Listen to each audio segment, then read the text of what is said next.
From Eval Academy, this is Evaluation Conversations, a series about evaluation. What is it? How is it done? But most importantly, how can it make a difference in our world? I'm Shelby Corley, CEO of 3 Hive Consulting and Eval Academy. On today's episode, I'm speaking with Felicia Bohanon, who's currently serving as president of the American Evaluation Association. AEA is the professional association for evaluators in the United States, with membership from all around the world. In our conversation, we discuss Felicia's history in evaluation, her service to the AEA, and the upcoming AEA Conference in November 2024. So welcome to Evaluation Conversations. This is a series that explores evaluation with people who conduct evaluation, commission it, and use it. I'm Shelby. I'm a member of the Métis Nation of Alberta. I'm a credentialed evaluator, and I am the CEO of 3 Hive Consulting and Eval Academy. I live and work in Treaty 6 territory, more specifically in Edmonton, Alberta, which has been a homeland and meeting ground for many nations, including Cree, Dene, Nakota Sioux, Saulteaux, and my people, the Métis. I'm pleased to be speaking today with Felicia Bohanon, who is currently the president of the American Evaluation Association and the executive director of the Northern Illinois University's Office of Pre-Collegiate Programs. So thank you so much for joining me today, Felicia. I have to admit, I don't know what an Office of Pre-Collegiate Programs is, so I would love to learn more about it and how it involves evaluation, how you've come to there. One of my favorite topics is sort of people's evaluation origin stories. So if you want to let me know a little bit about how you've come to be where you are in your working world, I would love to hear. Thank you for having me.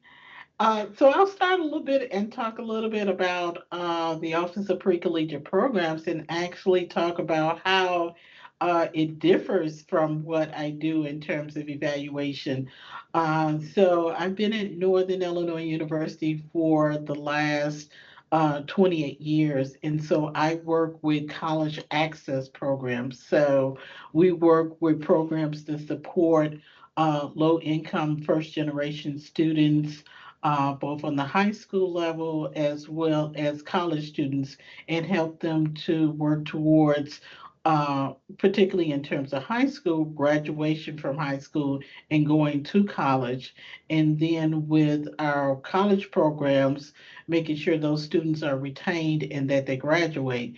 And so one of the things is that in those roles, not only am I executive director, but I serve as administrator, grant writer, and also a major part of those programs is they have an evaluation component. So that's a part of what's written into the grant and really looking at that the programs are achieving their goals in terms of making sure that students are retained and that they graduate. And so a lot of what I've done in those roles tied to college access, but also in terms of evaluation. So when I look at particularly in terms of the things that I've done with AEA, I've been a member of the College Access TIG and served as program chair. And so when we look at particularly in terms of my academic background, it goes from elementary education all the way through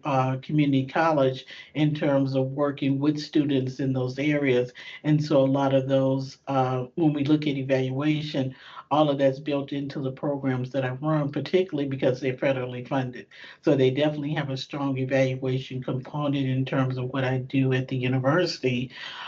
And so when we talk about how, just in terms of my coming into the field of evaluation, actually, when I was a graduate student at Indiana University, I was serving as a research assistant and get a call from the Geary School Corporation in terms of looking at some their programs, particularly around urban teacher education, and then also in terms of student activities. And so that's how I actually became a part got a call to come evaluate some of their programs and working with them. And so that's been a long time ago in terms of my master's work, but that's actually how I started in evaluation. And then I've been a member of, as I said, with the American Evaluation Association, in terms of leadership positions, actually started as a program chair with the College Access TIG that I already mentioned, and then was for a number of years was a part of what's called the Financial Advisory Board, Mm. and really served on the in advisory capacity to the board around finances. And then 5 years ago, actually applied. They had an in terms of board terms opening as far as treasurer was concerned. So at that point, I ran, was nominated to run for treasurer, actually ran for the treasurer and served 3 years on the board as treasurer. And then 2 years ago, actually um, moved into, was nominated, ran for the board as president-elect, which moves into the president position. And so now I'm serving my presidential year. And so that's been the path that I've taken as far as AEA is concerned. Had you volunteered before in similar capacities? Like, was it always something that you did, or was there something particular that spoke to you about getting involved with AEA? Well, actually, I've also been a part of ACPA, which is the American College Personnel Association, and I served as treasurer on their board. I served their foundation board. And so one of the things that, in terms of the skills that I brought to AEA was to look at not only serving in the treasurer role, but also looking at how we raise funds to do evaluation. And so I have worked and was able to bring in, my grant writing skills. So in terms of, basically work as an independent consultant, and I have a consulting business where I do program evaluation as well as grant writing. So, when we talk about what I do in terms of day to day, of course, I have my day job, and then I also do consulting, particularly working with schools and community-based organizations in Chicago. And so I really have a passion for assisting them not only in obtaining funds, but making sure that that they are able to retain those funds, which really ties into the evaluation component and making sure that they're meeting their outcomes. Yeah, yeah, very interesting. Okay. Um, yeah, so I did want to ask you about the sort of what keeps you in your volunteer role because, as you said, you're busy, you've got a full-time job, you are also doing consulting, you're also volunteering. That's a very full calendar. So it must be rewarding enough for you, or it must feel that it's worth it in some way. Oh, definitely. When I look at a lot of people talk about where their professional home is. My professional home is definitely with AEA. Yeah. And so, not only when I look at early on in terms of being a part of a TIG, particularly, one of the things in terms of the way the organizational structure for AEA really allows you to tap into your area of expertise, your area of interest. So not only am I part of the college access TIG, but I'm also part of the higher education TIG. And then there are a number of TIGs that deal with equity and, those types of issues, which I'm also very concerned about. And so when I look at the goals and objectives of AEA, particularly being able to influence evaluation, because if you can't show that you're meeting the goals of of whatever the funding source is, you're going to lose that funding. And I've seen that happen. And so I'm really committed to particularly working with, not only in terms of consultant role, but also the skills that I've gained and making sure that other evaluators are able to gain the skills that they need in order to to help organizations to move forward in terms of being able to continue. And, one of the things is that we are currently in a strategic planning process. And so when we look particularly at young evaluators, what they're most interested in is how can they continue to support many of the social justice issues. And so that's a part of what keeps me involved and committed to what AEA does in the direction that they're going. Yeah, you must have the opportunity to meet with so many different people and to encounter so many more young and emerging evaluators. Yeah, and that's really been one particularly a highlight in terms of my presidency. Uh, when I look at just in terms of coming into this role, some of our affiliates that have been able to visit. I spent some time in Western Michigan earlier in the year. They have a dynamic program in terms of really working with undergraduate students that are interested in evaluation and just bringing them into the field. And then one of the things that we have with AEA is our JEDI program in terms of providing a year-long experience to students that are interested in the field of evaluation and helping them to gain the skills and to be able to practice those skills by working at a particular institution. And so just looking at, I had a chance to attend through our Summer Institute. One of the things that happened was that at the end, basically, it was a JEDI graduation in terms of their completing their year-long experience and just some of the wide range of projects that they've been involved with through the year and not only what they were able to gain professionally, but also what they were able to contribute to the greater good. And so, a lot of what we look at in terms of evaluation is that it's not just about the end result and continue the program, but just the impact that the programs have. Yeah, that's so interesting that you mentioned having students involved like at an undergraduate level too. I feel like, I had no idea what evaluation was, even in my graduate degree. So certainly in my, late 90s undergrad times, it's not something I had heard of. So that sounds really exciting to get people involved at that stage in their education.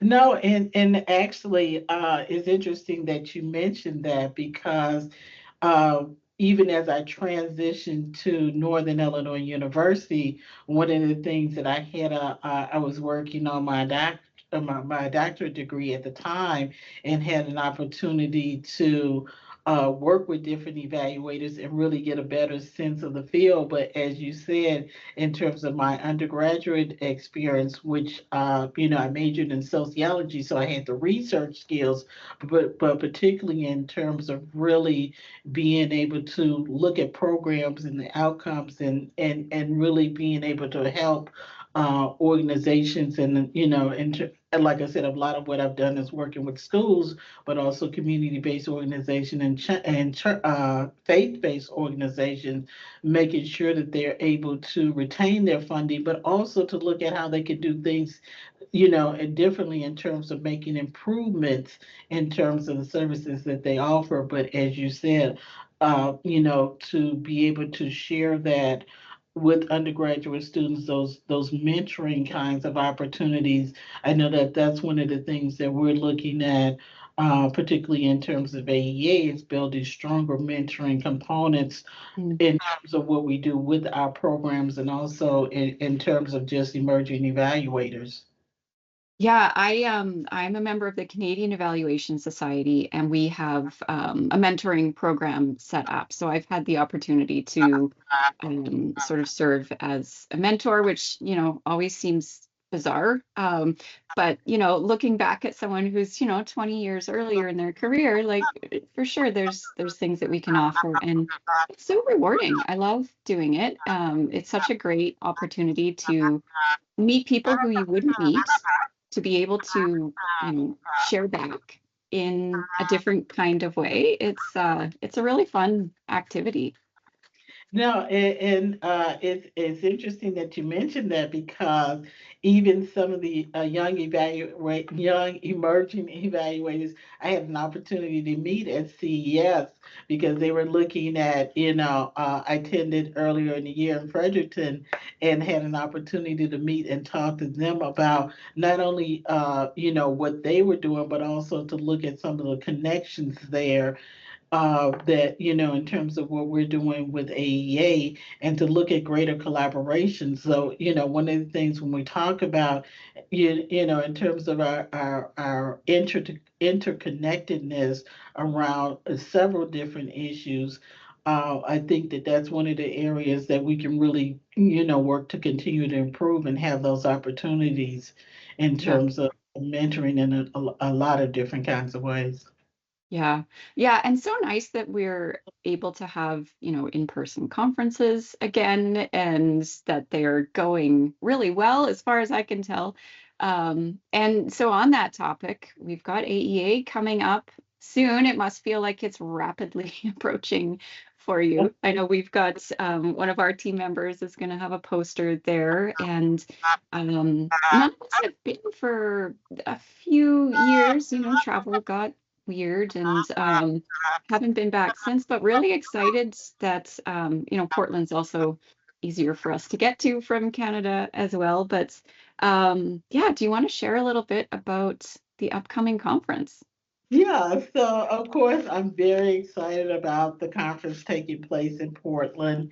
And, one of the things that has come up was, about the theme and how I came up with the theme. One of the things so our theme for this year is amplifying voices. And one of the things that I really, amplifying voices, particularly in terms of young and emerging evaluators, looking at making sure in terms of the connectedness. And as we talk about mentoring, having cross generational teams work in terms of evaluation, that looking at that more what I want to call more seasoned evaluators. What are the skills and things that they can learn from new and emerging evaluators, and then vice versa? And so I really thought that it was important, particularly in terms of looking at amplifying voices. One of the things, so in coming and developing the theme, basically what I did was that I looked at some of Karen Patel's work, and Karen Patel talks about amplifying diverse voices in research and evaluation. And basically, she shares there where the key to amplifying diverse voices is in co-creating approaches with participants. And I thought that that was just so important in terms of the evaluation work that we do, that we don't necessarily just see ourselves that we are the experts, but also that we make sure that those voices are those that are being evaluated and those that are engaged in evaluation, that those come together, particularly in terms of designing the evaluation plan, in terms of carrying out the evaluation, and then looking at that.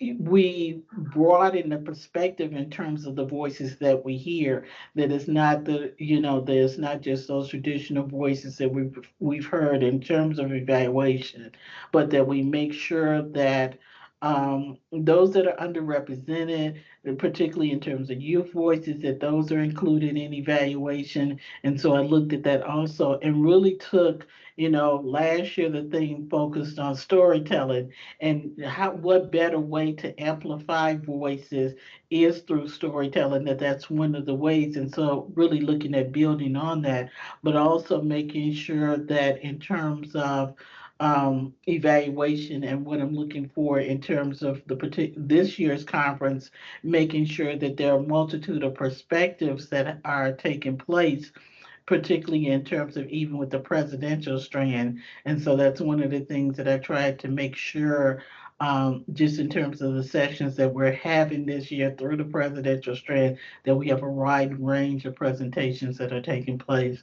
And so those are just some of the things that I'm excited about. That's great. Yeah, my first experience at AEA was it was so much bigger than anything I had been to before. Can you tell for folks who haven't been before, could you give us a bit of an understanding of like what is the experience of AEA this year going to be like? Well, I think as you mentioned, one of the things that, particularly in terms of the AE experience, what we have gone to is that we went a little bit different in terms of the conference strands. So we went with conference strands this year. Basically, we're looking at full-day activities that start early in the day. And one of the things that we tried to do is that in looking at strands, that there's greater collaboration across what are our topical interest groups.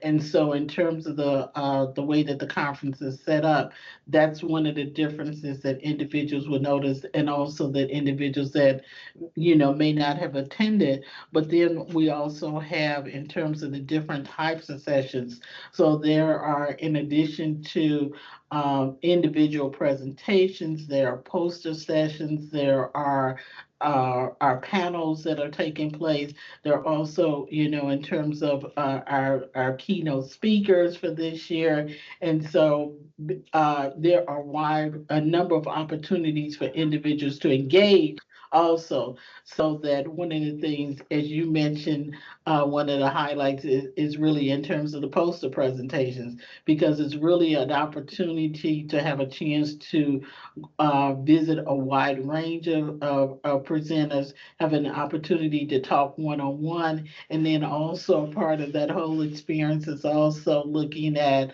having an opportunity to talk to different authors in terms of evaluation and their expertise. And so, it's all of those experiences are coming together. So definitely, there are a number of engaging sessions that cover everything from AAI and basic skills, and then some of them, and so one of the things that we've looked at is that we want to make sure that we're reaching out to, and that we have sessions designed for new evaluators, intermediate evaluators, and then more seasoned evaluators also. And so that's all a part of what's built into the conference and the days that an individual will be participating.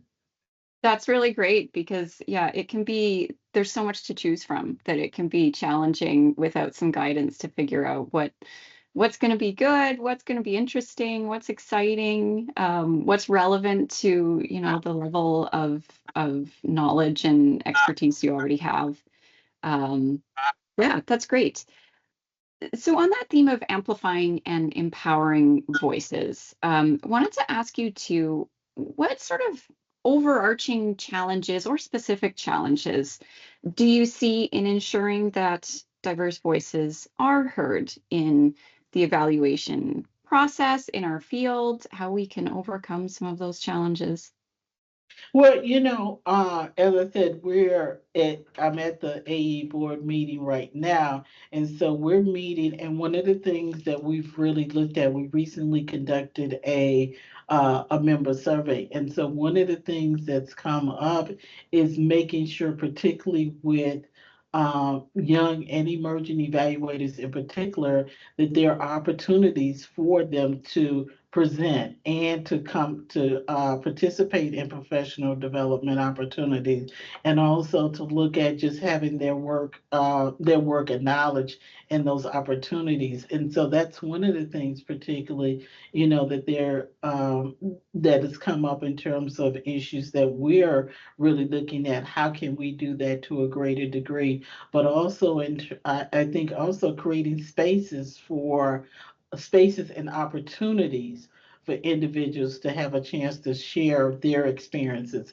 I think a lot of times, particularly when who is it that and I think it goes back to when we talk about who's designing the evaluation plan, who are the individuals that are that are being brought in. I know one of the things, particularly in terms of, I had a chance to attend a FRIA early this year also, and so had an opportunity to see just a wide range in terms of evaluation across a number of fields, which is also what we, in terms of the way our topical interest groups are set up, but also looking at, that makes all the difference, you know. And so if those opportunities are not there, or they're not opportunities for individuals that have previously not been heard, that their concerns are being addressed,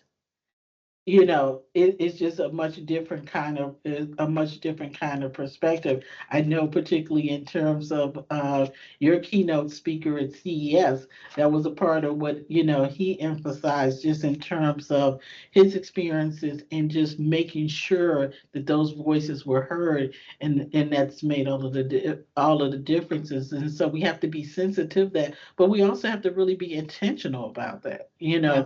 And so I think just that intentionality and that awareness in creating those spaces is really critical. Yeah. Yeah. And I think it's so exciting to look back on, what did the field look like 10 years ago, even? And what does it look like now? And how these intentional efforts, one, they exist, which is great in itself, right? People weren't even, I don't know, necessarily devoting that much time to thinking about these kinds of questions. Um, but yeah, the field just, it looks different, it talks different. It's, we engage in different ways, and I think it's really exciting, it's fun. I think we can be at risk of being sort of a stodgy academic effort. And I think that for me, the last 10 years has shown that that's not all that evaluation is, right? It's new, it's changing, it's adapting, it's reflecting the world that we live in, which is not the world that we lived in 10 and 20 and 30 and 50 years ago. So I guess maybe my closing question would be, what are you excited about in the future? Where do you see evaluation going, and what are those great things that keep you engaged in the field, engaged in your role, looking forward to the next day? Yeah, well, two things. Well, I will just limit it to two things. As you were, making your last statements, I thought about culturally responsive evaluation and just the work of Stafford Hood. I had an opportunity to know him for a long period of time, and I look at just the impact that he and his work had in terms of the place in terms of evaluation. And so when we talk about, again, bringing those voices in, and also the group of young emerging evaluators that are coming up, and the things that they're bringing to the field. And so, along with those things that are being brought to the field, not only in terms of more of a social justice lens, but also in terms of technology and AI. And so I'm very excited as I said, just in terms of our most recent meeting, looking at the impact that AI is going to have on it, and is having in terms of the field of evaluation, and also allowing different opportunities for individuals to be heard. Yeah. Yeah, that's great. The change in the past year, 6 months in AI is, oh my gosh, who could have foretold? I'm sure somebody foretold it, but it was definitely not me. Um, No, definitely, definitely. yeah. Okay. Well, I'm so appreciative of your time and your thoughts and sharing everything with us. So thank you so much for joining me today, and best of luck with the conference. Thank you so much. It's really been great to have this opportunity to speak with you, just in terms about the field of evaluation, but also our upcoming conference. So thank you. Thanks. Thanks for joining us today.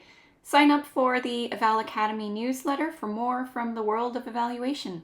Happy evaluating.